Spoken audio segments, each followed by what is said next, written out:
Merci, frère Chakarian. Et bonjour, mes amis. C'est vraiment un plaisir d'être de nouveau ici à Los Angeles ce matin, avant cette grande convention et avant les réunions qui auront lieu à l'hôtel Embassy pendant la semaine qui vient. Je compte bien vous voir tous là-bas. Et tous, nous sommes dans l'expectative de rencontrer notre Seigneur Jésus, de le voir, lui, là-bas. Il a promis qu'il y serait. Là où 2 ou 3 seraient assemblés, il serait là.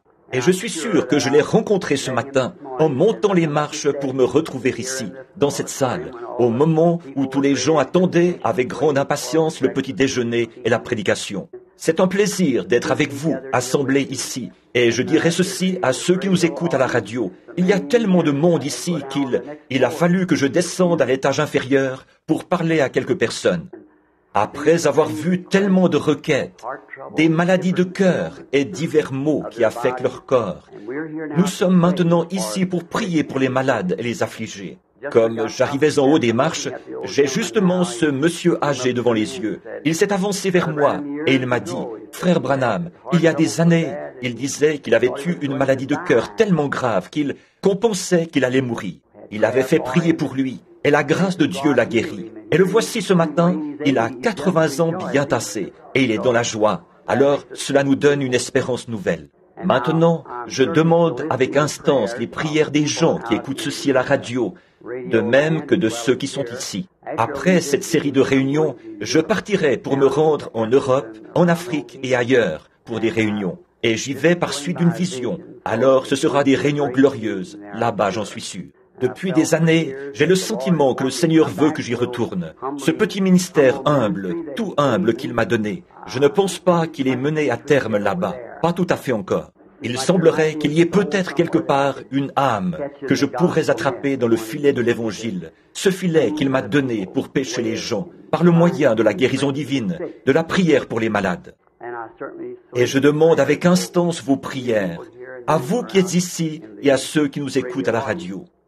En ce moment, je n'ai pas le temps de prendre un sujet et de prêcher, ce que je compte faire dans quelques minutes, ici, dans cette salle, mais je vais juste vous parler pendant quelques instants, faire connaissance. Quant aux gens qui sont dans le pays, je vais tout de suite faire la prière pour eux, là-bas, et pour vous qui êtes ici également. Je suis vraiment heureux de rencontrer tous ces gentils et nouveaux amis que je n'avais jamais rencontrés avant d'avoir été mis en rapport avec eux ce matin. Nous avons passé des moments merveilleux dans les services à d'autres endroits. Je ne m'éloigne plus beaucoup, il y a tellement à faire.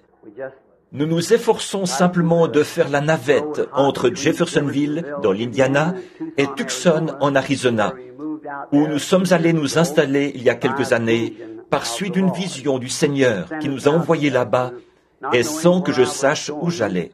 J'en ai parlé un peu à beaucoup d'entre vous, ici, à la cafétéria Clifton, avant mon départ, de même qu'aux réunions de Phoenix, de cette vision qui était venue. J'avais vu un rassemblement de 7 anges.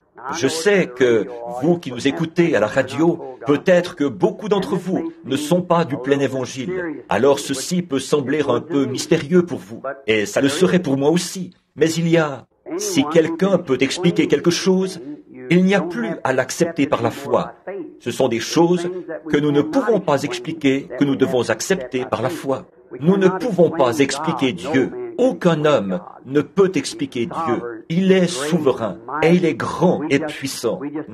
Nous l'acceptons. C'est tout, parce que nous savons qu'il est là. Et alors, à cause de la foi que nous déployons en l'acceptant, il nous apporte la réponse, le baptême du Saint-Esprit. Et je vais justement vous parler dans quelques instants ici de la voie ou le lieu d'adoration de Dieu. Et le seul lieu où vous pouvez l'adorer, le seul lieu où il vous rencontrera jamais, il y a une seule église, un seul lieu, un seul moment, un seul peuple. C'est tout ce que Dieu rencontre. J'espère que le Seigneur bénira ce message dans vos cœurs, ici.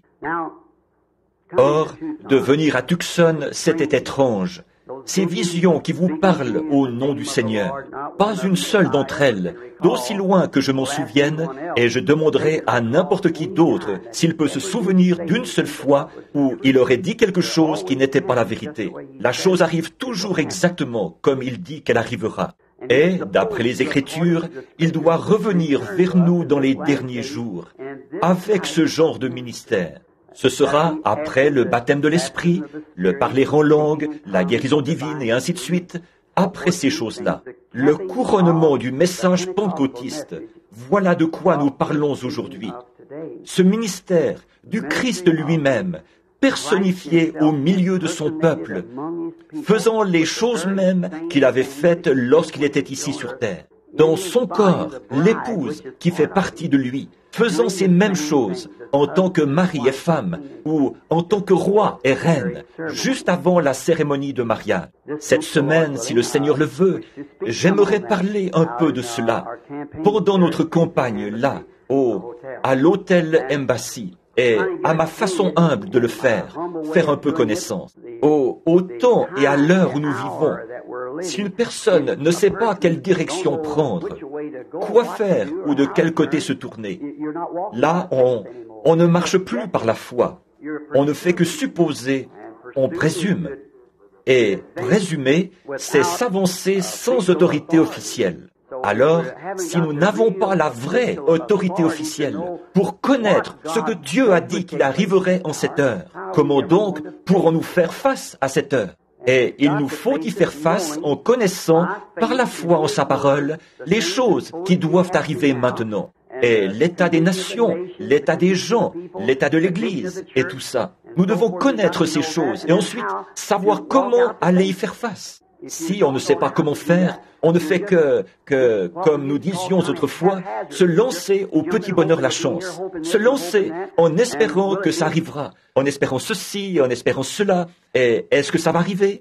Mais Dieu ne veut pas que nous fassions cela. Il veut que nous sachions ce qu'il a dit au sujet de cette époque-ci et qu'ensuite nous l'affrontions par la foi, parce qu'il a dit que ce serait comme ça. Alors nous savons que vous êtes vérité à ce moment-là, parce que vous n'avez pas reçu la parole d'une personne. Vous avez reçu sa parole à lui quant à ce que nous devons faire. Et nous espérons que notre Père Céleste va nous accorder cela cette semaine. Bon, je suis désolé d'avoir interrompu ce que j'étais en train de dire il y a quelques instants au sujet de ma venue à Tucson. Moi, ce que je pensais, c'est que c'était la fin de ma vie. Je pensais que personne ne pourrait jamais supporter un tel choc. Ce qu'il y avait eu là, ce qui était arrivé dans cette vision, ce matin-là chez moi, vers 10 heures, et survivre à ça. Alors, je suis venu à Tucson, j'ai pris mes dispositions avec mon fils pour que ma femme et mes enfants aillent le rejoindre après mon départ, parce que je pensais que c'était ma fin. Et à Phoenix et dans beaucoup de réunions, avant que ça arrive, je vous avais dit exactement comment ça arriverait. Eh bien, quelques mois plus tard, un matin, j'étais dans le canyon Sabino, qui est situé juste au nord de Tucson. J'étais là-haut pour prier. Et pendant que je priais, j'avais la main en l'air et je disais, « Père, je te prie de me venir en aide d'une façon ou d'une autre, de me donner de la force pour cette heure qui est devant moi maintenant. » Et si ma tâche est terminée ici sur terre, alors je dois aller vers toi. Et ce n'est pas que j'y aille avec regret, mais je sais que tu prendras soin de ma famille. Je te demande seulement de la force pour cette heure. Et quelque chose a heurté ma main. Or, pour vous qui nous écoutez à la radio, ce que j'ai dit peut vous paraître étrange, mais c'est la vérité. Et Dieu est mon juge. J'ai regardé dans ma main et il y avait une épée avec un fourreau autour de la poignée. La poignée, proprement dite, était en nacre, et il y avait comme un genre de garde en or autour de la poignée. Et là, la lame, elle, à la voir, elle semblait comme assez luisante, comme, quelque chose comme du chrome, ou quelque chose qui miroitait au soleil. Maintenant, c'était vers 10 ou 11 heures du matin, très haut, sur le sommet d'une montagne. Vous imaginez ce qu'une personne, car il me semble bien que j'ai toute ma tête, ressentirait, debout, avec une épée venant de nulle part, personne à des kilomètres à la ronde, et tenir cela dans sa main. Je l'ai touché, je l'ai saisi, et j'ai fait tournoyer la lame de côté et d'autre. Et c'était bien une épée. J'ai regardé autour de moi. J'ai dit, eh bien, mais comment cela a-t-il pu se produire? Me voici ici, debout, ici même, personne à des kilomètres à la ronde. Alors, d'où est-ce que c'est venu? Et j'ai dit, eh bien, je pense que c'est peut-être le Seigneur qui me signale que c'est le moment de ma fin. Et une voix a parlé et a dit, c'est l'épée du Seigneur.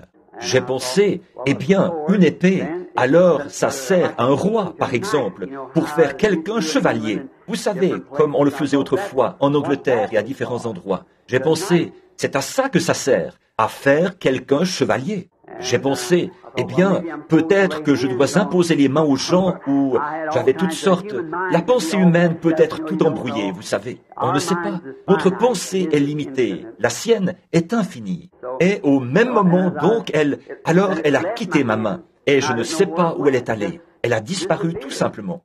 Eh bien, pour quelqu'un qui ne comprend pas grand-chose aux choses spirituelles, il y aurait de quoi devenir fou. Vous resteriez là à vous demander ce qui s'est passé. Et il a dit, cette vision, ce n'est pas le moment de ta fin, elle a trait à ton ministère. Cette épée, c'est la parole. Les 7 sceaux vont être ouverts. Les mystères des 2 semaines après, ou plutôt 2 mois après, j'étais sur la montagne avec un groupe d'amis quand c'est arrivé. 7 anges, aussi visibles que vous qui êtes ici, sont descendus du ciel d'un vol rapide. Les pierres se détachaient des montagnes et dévalaient les pentes. Et les gens qui se trouvaient là poussaient des cris et tout. Vous savez, la poussière volait partout. À ce moment-là, il a dit, « Retourne chez toi, c'est pour maintenant. Chaque ange sera un sceau des 7 sceaux. » Et c'est sur bande. Le livre va bientôt sortir. On est en train de le grammariser. Comme vous le savez, ma grammaire n'est pas très bonne. Et les gens, vous devez vraiment être des gens qui m'aiment pour pouvoir me comprendre avec ma grammaire.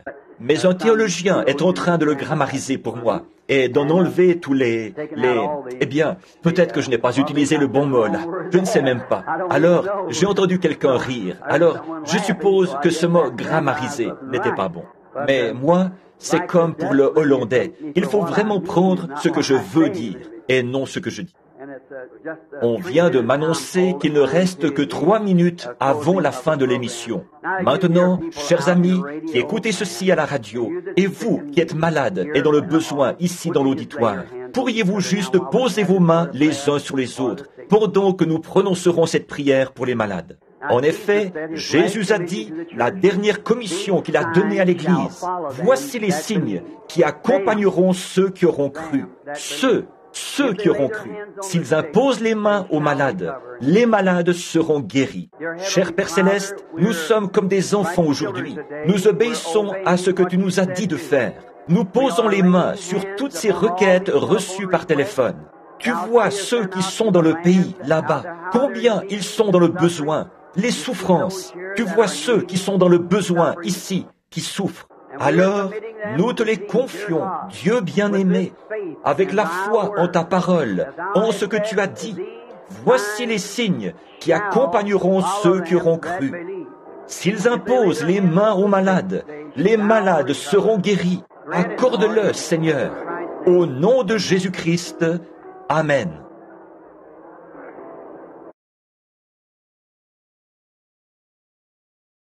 Merci, frère Chakarian. C'est vraiment un grand privilège d'être de retour sur les ondes pour parler à quelques-uns de nos amis, ceux qui écoutent ceci à la radio, de même que ceux qui sont ici. Maintenant, bien sûr, nous vous invitons à venir à l'hôtel Embassy demain après-midi pour qu'on prie pour vous. Et ce n'est pas tout. Emmenez aussi ceux qui sont pécheurs et ceux qui sont rétrogrades. Si nous ne faisons que prier pour les malades, et effectivement, nous voyons Dieu opérer constamment de grands miracles, mais ça, c'est secondaire. L'essentiel, c'est d'être sauvé, rempli de l'Esprit de Dieu. Et c'est de ça que je vais vous parler ici dans quelques instants. Et de cette nécessité absolue pour nous d'être remplis de l'Esprit de Dieu. Généralement, la guérison divine attire l'attention des gens et les amène dans la présence de Dieu. Quand Dieu fait quelque chose qu'ils savent être qui est incompréhensible, nous ne pouvons pas démontrer le mécanisme de la chose. Comment elle s'opère? Dieu le fait à sa façon à lui, qui est formidable. Alors, c'est ce qui attire l'attention des gens, de se rendre compte que, quelque part, il y a la présence d'une puissance capable de faire quelque chose qui dépasse l'entendement humain. Et c'est ce qui les incite à se tourner vers l'agneau de Dieu. Et toujours, la guérison divine, on m'a dit, et c'est ce que je crois moi-même, qu'environ 60 à 70% du ministère de notre Seigneur a été consacré à la guérison divine. Et il a fait ça pour attirer les gens. Puis, une fois qu'ils étaient là, il disait, « Si vous ne croyez pas ce que je suis, vous périrez dans votre péché. » Alors, la guérison divine est une attraction formidable pour amener les gens à se tourner vers le Seigneur Jésus. Et le docteur F.F. Bosworth, que beaucoup d'entre vous ont eu pour ami et ont connu, et dont le ministère a tant compté pour moi à l'époque où j'étais un jeune ministre. J'ai commencé à faire des réunions et là, j'ai rencontré frère Bosworth. Il disait, la guérison divine, c'est une déclaration assez directe, là, il disait, la guérison divine, c'est l'appât sur l'hameçon. Il disait, on ne montre jamais l'hameçon au poisson, on lui montre l'appât. Et là, il vient chercher l'appât et il se fait prendre l'hameçon. Alors, voilà ce que nous essayons de faire. Voilà notre but est d'amener les gens au Seigneur Jésus-Christ. Et il est le même hier, aujourd'hui et éternellement. Donc, s'il était le guérisseur autrefois, il est le guérisseur aujourd'hui. Juste un témoignage personnel avant que je prie pour les malades qui écoutent ceci à la radio. Il y a quelques jours, j'étais dans les montagnes, à l'endroit où une grande chose s'était produite en présence de 15 ou 20 frères, à l'endroit où l'ange du Seigneur était descendu de façon si extraordinaire, avec une grande lumière qui fondait l'air, semblable à une comète, et qui fracassait les montagnes ici et là. Et les pierres étaient projetées à une distance de 200 pieds ou plus, tout autour. Elles arrachaient la cime des arbres. Je me tenais là, juste au-dessous de cela, et je leur avais annoncé juste quelques mois avant que ça arrive, que ce serait là, et ce qui arriverait. En fait, la chose avait été annoncée la veille. Et tous ces hommes couraient se réfugier sous les camions et tout. Ils essayaient de fuir. Ils ne savaient pas ce qui s'était produit. Il a parlé et m'a dit ce qui allait se produire aussitôt après. J'étais là, assis sur un certain rocher, à l'endroit même où il était apparu. Et un ami était avec nous. Il était venu du Minnesota. Les gens de sa famille sont ici ce matin. Et je n'en suis pas sûr, mais il est bien possible qu'il soit lui-même ici, quelque part à un autre étage. C'était Donovan Wirtz, un jeune homme très bien, un luthérien qui venait de donner sa vie à Christ et qui avait été rempli du Saint-Esprit. Un jeune homme très humble, d'origine allemande, âgé d'une trentaine d'années, avec une famille, 2 ou 3 jeunes enfants. Il est venu habiter à Tucson, juste pour être dans mon voisinage. Et 300 à 400 personnes étaient venues habiter là-bas pour être dans mon voisinage. Alors et je suis heureux d'avoir de tels voisins. Ils m'accompagnent jusqu'en Afrique du Sud et partout autour, juste pour être tout près et pour voir avec moi, m'accompagner et savourer les joies de l'Éternel. Un jeune homme tellement humble que je ne l'avais pas beaucoup remarqué. Bien entendu, les gens que je connais et que je côtoie sont comme mes propres frères et sœurs. Je les observe, et si j'ai l'impression qu'ils sont en train de sortir des rangs, alors je les prends à part, et je parle avec eux, parce que je les aime. Nous voulons vivre ensemble dans la gloire. Et peut-être que parfois, dans les réunions, vous trouvez que je vous parle durement. Ce n'est pas pour ça. Ce n'est pas parce que je ne vous aime pas. Au contraire, ça vient de mon cœur. Parce que il ne peut y avoir qu'une voie. Il n'y a qu'une seule voie pour servir Dieu. Et nous devons rester dans sa voie, quelles que soient nos pensées. Sa voie à lui. Et j'ai remarqué que Donovan, le bout de son oreille à droite était enflé. C'était peut-être 3 fois plus grand que la normale. Et ça me paraissait très rouge. Eh bien, là, j'ai pensé que peut-être, là-bas dans le désert depuis quelques jours, que là où nous avions été, peut-être que des piquants de cactus s'étaient enfoncés dans son oreille. Mais quand j'ai pris sa main, j'ai découvert que c'était un cancer. Alors, j'ai dit à Donovan, Donovan, est-ce que ça fait combien de temps que tu as ça à l'oreille?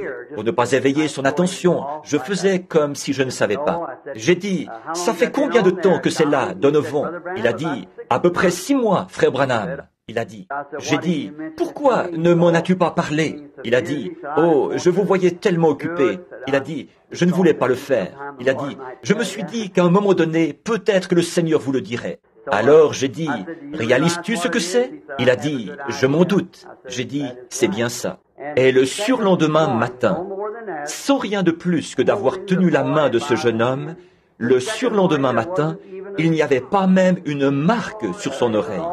C'était complètement parti.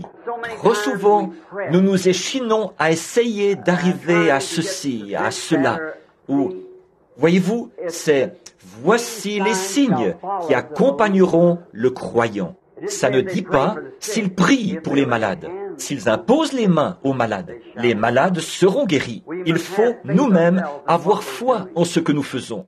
Très bien. Bon, donc, Donovan est probablement là. Vous le rencontrerez. Il sera là, s'il n'est pas déjà là ce matin, quelque part à un autre étage. Vous le rencontrerez et il reconnaîtra le témoignage. Qu'est-ce que je pourrais dire de plus? Je crois que c'est Luc ou Jean, l'un des deux, qui a dit que le monde ne pourrait contenir les livres qu'on pourrait écrire sur ce qu'il a accompli au milieu des gens en ces derniers jours. Alors que les malades ont été guéris, que les alcooliques ont été délivrés par milliers, et de toutes sortes de maladies et d'afflictions. Maintenant, vous qui écoutez ceci à la radio, de même que vous qui êtes ici, je tiens en ce moment une grosse poignée de requêtes qui ont été reçues par téléphone ce matin, car ils sonnent sans arrêt depuis notre arrivée. Donc, 196 requêtes ont été reçues ce matin par téléphone depuis que nous sommes ici.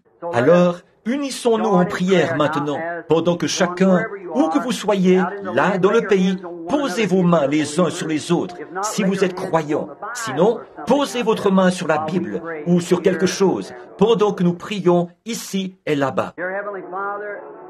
Cher Père Céleste, le petit témoignage de Donovan Wertz, Seigneur, ce n'est qu'un parmi les milliers que, dans ta grâce, je te prie de plonger le regard dans le cœur des gens, tant ceux qui sont ici que ceux qui écoutent ceci à la radio. Puissent-ils être guéris, tous, sans exception.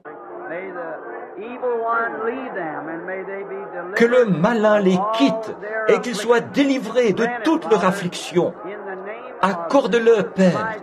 C'est au nom de Jésus-Christ, ton Fils, que nous le demandons. Amen. Merci, Seigneur. Eh bien, c'est la 3e fois que je monte ici ce matin. Oh, et vous savez, on vient d'annoncer qu'il faudra vider les lieux d'environ 12 à 14 minutes, ou quelque chose comme ça. La direction dit, ils sont à l'autre étage, là, et ils ne peuvent pas servir les repas. Nos repas à nous se sont prolongés. Nous avons beaucoup de plats, vous savez. Donc, nous sommes très, très heureux d'avoir eu ce merveilleux jubilé gastronomique spirituel. C'est le nom que je donnerai à ça. Ce matin ici, avec ce beau groupe d'hommes. J'aimerais mentionner que de nouveau les services qui auront lieu demain après-midi à l'hôtel Embassy. Donc, nous prierons pour les malades là-bas et nous nous attendrons à ce que Dieu nous rencontre. Je suis venu apporter ma contribution, mon ministère, pour faire tout notre possible, faire que ces réunions soient une réussite. Pas une réussite parce que ce sont nos réunions, mais une réussite parce que les gens y auront trouvé Jésus-Christ. La réussite, c'est ça. Dans des réunions, quelles qu'elles soient, peu importe combien nous louons Dieu, combien de choses glorieuses nous le voyons faire, combien de fois il nous parle par l'Esprit, et ainsi de suite. S'il n'y a pas de résultat, des âmes qui entrent dans le royaume. Et frère Chakarian vient de faire toute une déclaration tout à l'heure sur ce qu'il pense de ces jours où nous vivons. Et je le crois réellement, de tout mon cœur, que nous vivons vraiment au moment de la fin, vraiment dans les ombres du soir. Le soleil est à son déclin. Et quand nous voyons les choses se passer comme elles se passent aujourd'hui, eh bien, allez savoir ce qu'une autre génération pourrait produire. Il y a quelques jours, je vais vous faire part d'une petite information. On a fait une étude dans toutes les écoles de l'Arizona, là où j'habite. On a fait passer aux enfants, sans qu'ils le sachent, un test mental. Et vous savez quoi? Ça incluait les écoles secondaires et les écoles primaires. 80% des enfants souffraient d'une déficience mentale. 70% d'entre eux étaient des téléspectateurs actifs. Voyez, ces vilaines choses, elles se sont infiltrées chez nous. Et on se demande pourquoi ça arrive. On peut entendre la voix de Dieu crier très fort contre ces choses. Mais nous voilà quand même embourbés là-dedans. Je vais vous dire quelque chose de bouleversant. Voyez-vous, Ceux qui me disent « Seigneur, Seigneur » n'entreront pas tous, mais celui-là seul qui fait la volonté de mon Père. Sa volonté, c'est sa parole. Nous aurons beau être, on ne peut plus religieux, passer des moments merveilleux, à pousser des cris, à sauter au cours de ces réunions. Et nous, je ne veux pas critiquer, mais j'ai un devoir envers Dieu. Et ce devoir, c'est d'être sincère et de dire ce qu'il veut que je dise. Et je suis vraiment reconnaissant de la patience de ce chapitre ici en Californie, qui m'a supporté dans mes convictions. Si je n'exprime pas mes convictions, alors je suis un hypocrite. Et bon, je ne suis même pas honnête avec vous. Et si je ne peux pas être honnête avec vous, comment pourrais-je être honnête avec Dieu, puisque c'est vous que je vois et à qui je parle? Bien sûr, nous parlons à Dieu aussi, mais nous devons être vraiment sincères et honnêtes les uns avec les autres. Nous sommes dans un âge horrible, vraiment horrible. Et vous êtes-vous déjà arrêtés? Je vais juste vous faire part d'une petite analyse. Ceux qui me disent « Seigneur, Seigneur » n'entreront pas tous, mais celui-là seul qui fait la volonté de mon Père. Jésus a dit, sur terre, l'homme ne vivra pas de pain seulement, mais de toute parole. Toute parole. Pas juste une parole de temps en temps, mais de toute parole. C'est une seule parole qu'on a omis de croire, de Dieu, des commandements de Dieu. C'est ce qui a causé la mort, le chagrin, toutes les maladies et toutes les peines. Le fait de mettre la parole de Dieu, une seule parole. S'il a entraîné la race humaine dans la mort, en omettant de croire une parole, une seule, certainement. Mais il avait dit que c'est ce qui arriverait. Satan, lui, il a dit certainement que ça n'arrivera pas. Mais c'est bel et bien arrivé. Donc, nous devons observer chaque parole de Dieu. Et si l'être humain, avec toutes les souffrances et toutes les choses qu'a subies la race humaine, du fait d'avoir mal interprété ou d'avoir omis de croire une seule parole, comment allons-nous revenir si nous omettons une seule parole, puisqu'il en a coûté un tel prix jusqu'à la vie même de son Fils? Il y a beaucoup d'appelés, peu d'élus. Il y a beaucoup d'appelés, peu d'élus. Je ne pourrais pas prendre ceci pour sujet, mais parce que nous n'avons pas le temps. Mais je voudrais juste vous laisser quelque chose. Pensons à... Un jour, je suis allé avec frère Chakarian à un endroit où on faisait l'hybridation du bétail. Et j'ai vu dans le laboratoire où frère Chakarian m'avait fait entrer. Et ils ont plongé dans le sperme du bovin mâle, une espèce de petit instrument, comme une tige d'allumette. Et ils ont prélevé une certaine quantité de ce sperme. Et ils ont mis ça sous une loupe qui grossissait des centaines de fois. Et il y avait là de petits germes qui sautillaient dans ce sperme. Bien entendu, nous savons que le germe vient du mâle et l'ovule de la femelle. Et j'ai demandé au chimiste qui était là, j'ai dit, qu'est-ce qui fait ça? Le petit sautillement là. Il a dit, ça, ce sont des petits taureaux et des petits veaux. Voyez? Et j'ai dit, dans cette petite goutte-là? Il a dit, oui. J'ai dit, alors, peut-être que dans la quantité totale de sperme, il y en aurait 1 million. Il a dit, oh oui, voyez, maintenant, soyez très attentifs. Or, quand cette grande chose se produit, il y a un ovule qui attend un germe parmi ce million. Et personne ne sait quel germe ce sera, ni quel ovule ce sera. Si vous observez la naissance naturelle, elle est plus mystérieuse que la naissance virginale. En effet, dans ce sperme, il y en a un seul qui a été prédestiné à vivre, et tous les autres mourront. Et ce n'est pas le premier arrivé, c'est le premier qui s'unit à l'ovule. Peut-être que l'ovule, il se pourrait qu'il arrive du fond du sperme, ou du milieu du sperme. Le germe pourrait très bien faire la même chose, l'ovule. Le germe se glisse à l'intérieur de l'ovule, et les petites queues qui se détachent du germe, voilà l'épine dorsale qui commence à se former. Il n'y en a qu'un seul dans toute cette décharge d'1 million qui va y parvenir, un seul. Et ce qui en décide, c'est une force inconnue de l'homme. Pourtant, on est tous pareils. Tous ces germes, ils sont pareils. Même chose pour les animaux, même chose pour les humains. Si ça va être un garçon ou une fille, aux cheveux roux, aux cheveux noirs ou autre, tout est décidé. C'est Dieu qui en décide. Ils ont tous la même apparence naturelle. Mais il y en a un parmi eux qui a été destiné à la vie. 1 sur 1 million. Pourtant, ils sont tous pareils. Quand Israël a quitté l'Égypte, ils étaient environ 2 millions de personnes qui sont parties en même temps. Tous, ils ont entendu le message d'un prophète. Tous, ils ont vu la colonne de feu. Tous, ils ont reçu le baptême de Moïse dans la mer Rouge. Tous, ils ont poussé des cris par l'Esprit. Ils ont battu du tambourin et couru de long en large sur la côte avec Myriam quand Moïse a chanté par l'Esprit. Tous, ils ont bu au même rocher spirituel. Tous, ils ont mangé de la manne fraîche tous les soirs. Tous. Mais il y en a 2 qui sont entrés dans le pays. 1 sur 1 million. Quel a été le test? Ils ont tous bu au même rocher. Ils ont tous mangé la même manne spirituelle, comme nous en mangeons ce matin. Mais c'est par le test de la parole qu'ils ont été mis à l'épreuve. Quand est arrivée l'heure de Kadès Barnéa, au moment où ils allaient entrer dans le pays promis, ils ne pouvaient pas y entrer avant d'avoir été testés par la parole. Et tous les 10 autres sont revenus et ils ont dit, nous ne pouvons pas y arriver. Les gens nous sommes comme des sauterelles à côté d'eux, de leur grande ville fortifiée. L'opposition est trop forte. Mais Josué et Caleb ont fait taire le peuple. Ils ont dit, nous sommes plus que capables d'y arriver. Pourquoi? Dieu avait dit, avant qu'ils partent, le pays promis, je vous ai donné le pays, je vous l'ai donné, il est à vous. Mais il y en a eu 1 sur 1 million. Il y a environ 500 millions de soi-disant chrétiens dans le monde aujourd'hui. Et chaque jour voit la fin d'une génération.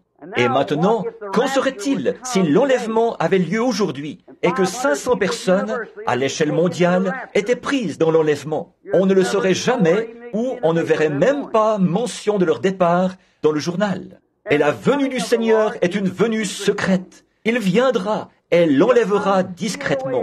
Ce sera une minorité tellement petite que, tout comme ce qui était arrivé à l'époque où les disciples avaient demandé à Jésus, pourquoi les scribes disent-ils qu'Élie doit venir premièrement? Il a dit, il est déjà venu et vous ne l'avez jamais su. Vous êtes-vous déjà demandé ce que les gens ont fait? Ils ont continué à croire qu'Élie allait venir, alors qu'il était là au milieu d'eux et ils ne le savaient pas. Il en sera de même à la venue du Fils de l'homme. Ils agiront exactement de la même manière avec lui. L'Esprit de Dieu est ici. Eh bien, qu'allons-nous en faire? Allons-nous manger de la manne et tout, sans faire de progrès au fur et à mesure que nous grandissons? Avez-vous déjà remarqué une semence? Comme le disait le révérend Pitts il y a quelques instants, une semence qui est mise en terre. Il y a beaucoup de semences là en terre. Quand Dieu se mouvait à la surface des eaux avec la lumière et que la lumière a fait produire, la première présence de Dieu, la lumière parlée, est venue par la parole de Dieu. Et la parole de Dieu est la seule chose qui apporte encore la lumière.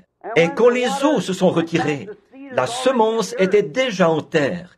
Et la lumière n'a fait germer que les semences qui étaient là, avec un germe en elles. Elles ont germé.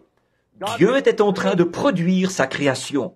Et le matin de Pâques, là, une autre lumière a frappé la terre. Quand le Saint-Esprit a été donné, et lui, il est donné pour apporter la lumière à ces semences dont Dieu savait, par sa prescience, qu'elles seraient ici sur terre. De même qu'il le savait pour la première semence naturelle. Il sait aussi où se trouve la semence spirituelle. Votre corps se trouvait ici, déjà sur terre, au commencement, quand Dieu a créé la terre. Nous sommes une partie de la terre. Nous nous trouvions là. Et par sa prescience, il savait exactement qui l'aimerait et qui le servirait, et qui ne le ferait pas. C'est sa prescience qui le lui indique. Sinon, alors il n'est pas Dieu. Il ne peut pas être Dieu sans être infini. Et s'il est infini, il sait toutes choses. Donc, on voit les gens qui commettent leur bévue. Ils butent sur ces choses. Ils foncent dans ces choses. Et ils pensent ceci et cela. Mais ça ne marche pas bien, nous le constatons. Par contre, il y a quelque chose qui marche bien. c'est de trouver la volonté parfaite de Dieu et de vous y tenir. Ce à quoi Dieu vous a appelé. Comme le disait frère Jack il y a quelques instants, au sujet du parc Pershing Square, ici, de toute la confusion. Un comme ceci et l'autre comme cela, et au sujet des théologiens et tout. Si vous voulez apprendre de la théologie, vous n'avez qu'à aller là-bas. Je pense que c'est à peu près comme dans Hyde Park, à Londres. J'y suis allé. Chacun a son idée à lui. C'est un amoncellement de la Babylone du monde, de cette époque moderne. Mais avez-vous remarqué, comme frère Pitts nous le disait, en continuant son beau message ce matin, au moment où il allait sortir du parc, là, il a trouvé un petit lys de Pâques. Au milieu de toute la confusion, comme il nous l'exprimait, ce lys ne pouvait aucunement dire ni oui ni non. C'était une vie donnée par Dieu qui brillait en lui, au milieu de toute la confusion. Il était là, radieux, parce que Dieu l'avait destiné à être là. Au milieu de tous les conflits, personne ne le remarquait. Ils n'ont pas vu l'application spirituelle de cela. Et c'est ce qui se passe aujourd'hui, dans tous nos grands rassemblements, nos groupes, nos églises, nos dénominations et tout. L'un entraîne les gens dans telle direction. Il faut être baptiste ou être presbytérien. Il faut être ceci, cela ou autre chose. Au milieu de tout ça, une fleur est en train de pousser. Une puissance de Dieu est là, parmi nous, en train de s'élever au milieu de nous tous. Arrêtons-nous donc pour la contempler pendant quelques minutes et observons-la cette semaine. Regardons-la se déployer devant nous. Nous croyons que Dieu le fera. Pas vous? Je vois que nous devrions déjà être en bas. Alors, prions chacun de nous.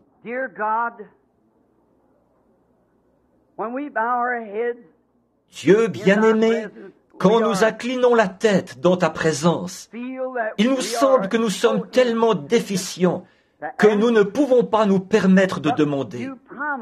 Mais tu nous as promis que si nous venions, tu ne nous repousserais pas.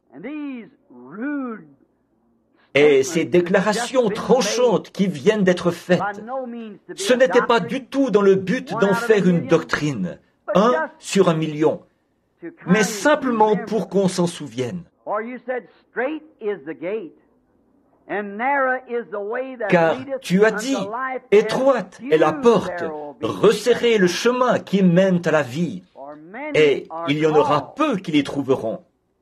Car il y a beaucoup d'appelés, mais peu d'élus. Ô Père éternel, envoie la lumière de l'Évangile d'un bout à l'autre de cette ville, pendant la convention de cette semaine qui vient. Et s'il s'y trouve des semences, puissent-elles, d'une façon ou d'une autre, par ta très sage providence, comme j'essayais de l'illustrer par l'exemple du sperme du mâle et de la femelle, venir en grand nombre à cette convention, puisse le Saint-Esprit leur donner la lumière. Nous nous rendons compte qu'il est peut-être plus tard que nous le pensons. Nous prions, ô Dieu, alors que nous venons ici, en croyant simplement que peut-être quelque chose pourra être fait ici, pour aider les gens ou attraper cette dernière brebis. Nous savons que quand la bergerie sera remplie, alors le berger fermera la porte. Comme ce qui était arrivé du temps de Noé, quand le dernier membre de la famille a été entré, Dieu a fermé la porte. Les gens frappaient, ils martelaient la porte, mais il était trop tard. Dieu bien-aimé, l'occasion leur avait été donnée. Tu as dit, je suis la porte de la bergerie. Et comme c'est frappant, ce chant qu'a écrit le poète, les 99 ne te suffisent-elles pas? Mais non, il y en avait encore une autre. C'est peut-être une petite brebis noire, ou c'est peut-être une moins que rien. C'est peut-être une petite femelle ou un petit mâle. Nous ne savons pas où elles sont. mais la dernière doit entrer, après quoi la porte se fermera. Ô Dieu, toi qui sais toutes choses, sonde nos vies ce matin et envoie-nous partout où nous pouvons aller pour pouvoir trouver cette dernière brebis, afin que la porte se ferme et que le berger soit à l'intérieur avec les brebis. Accorde-le, Seigneur.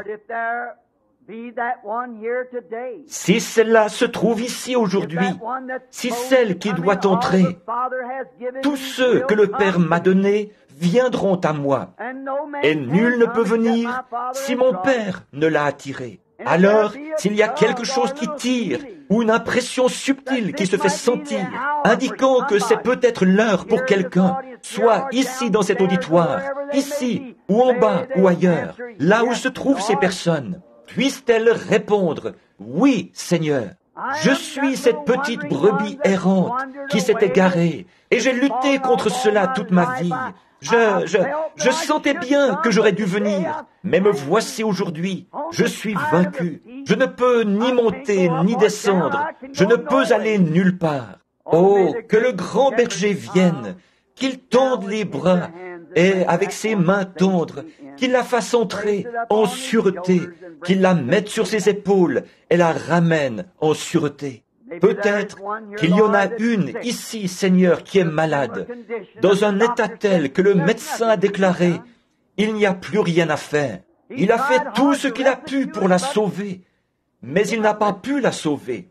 C'est hors de sa portée. Il n'y a plus rien qu'il puisse faire. Son médicament et son bistouri ne peuvent pas l'atteindre. Mais, ô Seigneur, rien n'est inaccessible à ton bras puissant. Et ton bras, c'est ta parole. Alors nous prions, Dieu bien-aimé, que ce matin, pendant que nous nous adressons à toi, tu descendes relever cette brebis qui est malade et qui ne peut pas s'en sortir, qui est hors de portée de tout ce qui est du domaine de la science, abandonnée du médecin. Qu'elle soit guérie. Accorde-le, Seigneur.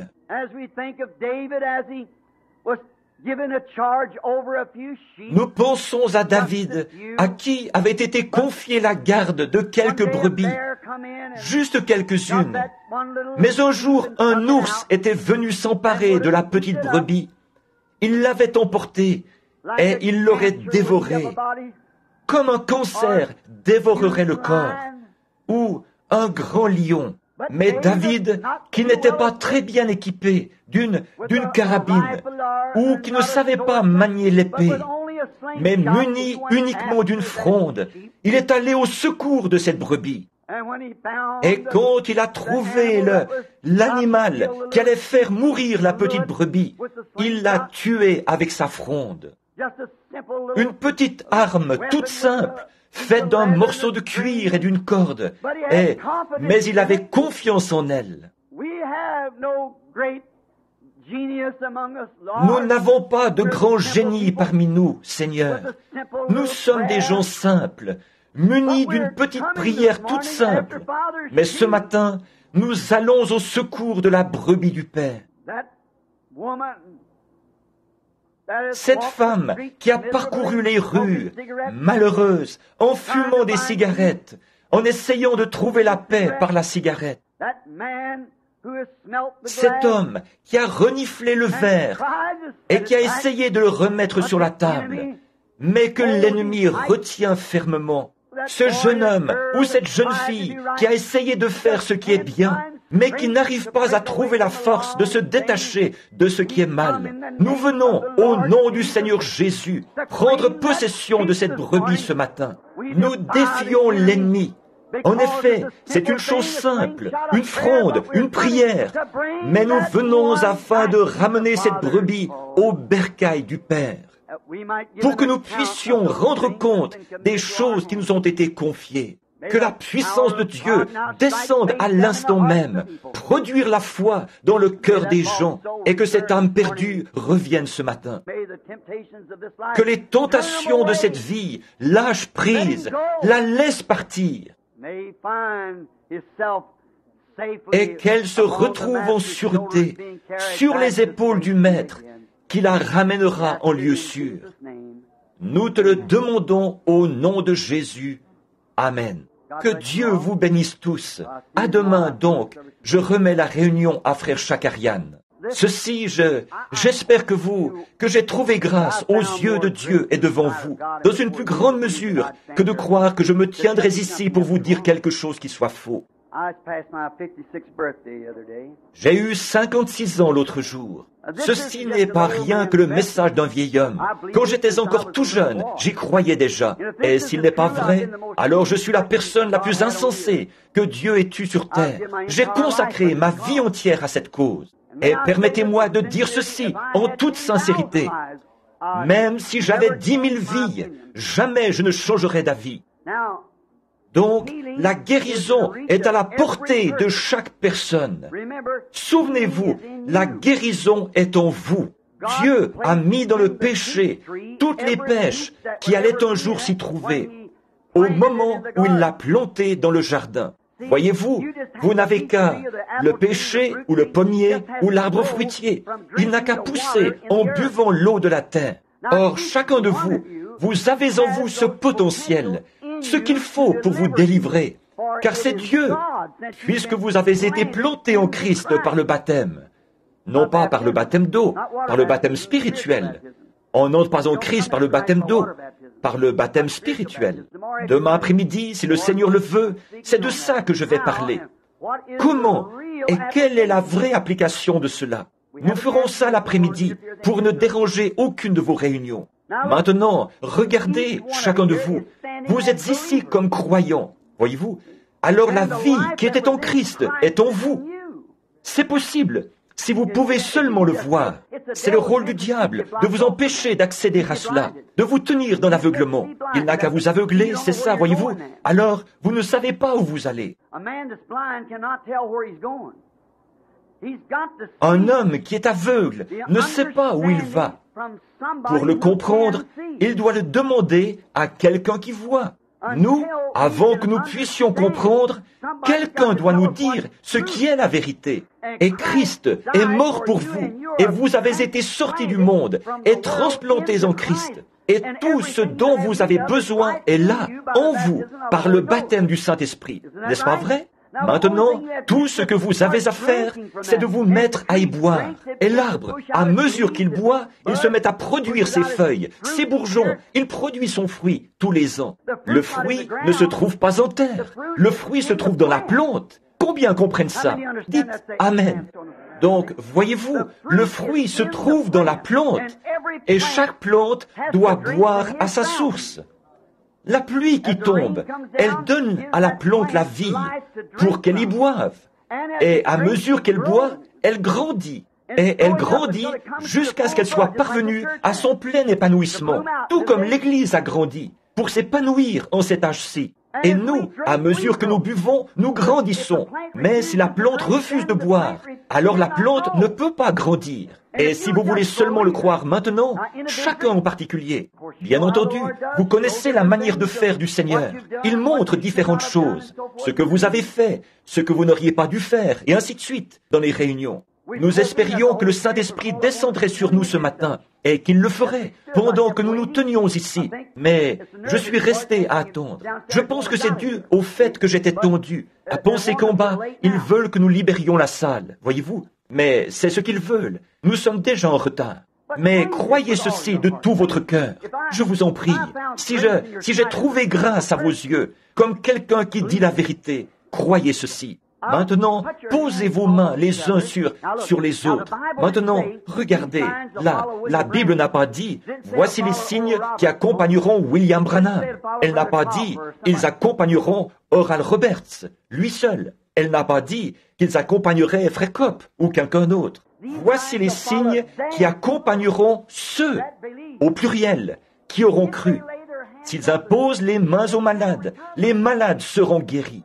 Cette puissance de Dieu qui est en vous, c'est ce qui donne la vie à la personne sur qui vous avez posé votre main. Cette source de vie qu'est le Saint-Esprit. Dieu bien-aimé, au nom de Jésus-Christ, en ce moment crucial où l'Église, Puissent les gens, à cet instant précis, ne pas être tondus, et puisse la puissance qui a fait sortir Christ de la tombe vivifier en eux, maintenant même, cette vérité de l'Évangile, que la commission donnée par Jésus, c'était, s'ils imposent les mains aux malades, les malades seront guéris. Que toute puissance démoniaque, toute maladie, toute infirmité, toute affliction, tout tourment qui a accablé les gens, que ça les quitte maintenant même, par la foi, en tant que gens qui croient. Nous le demandons au nom de Jésus-Christ. Amen. Maintenant, levez les mains et donnez-lui la louange, si vous croyez qu'il le fait. Dieu bien-aimé, ce bébé mourra, Seigneur, si ceci ne se produit pas. Je condamne cette nodosité au nom de Jésus-Christ. Qu'elle quitte cet enfant innocent. Amen. Or, les médecins ont essayé et ils ont échoué. Croyez seulement.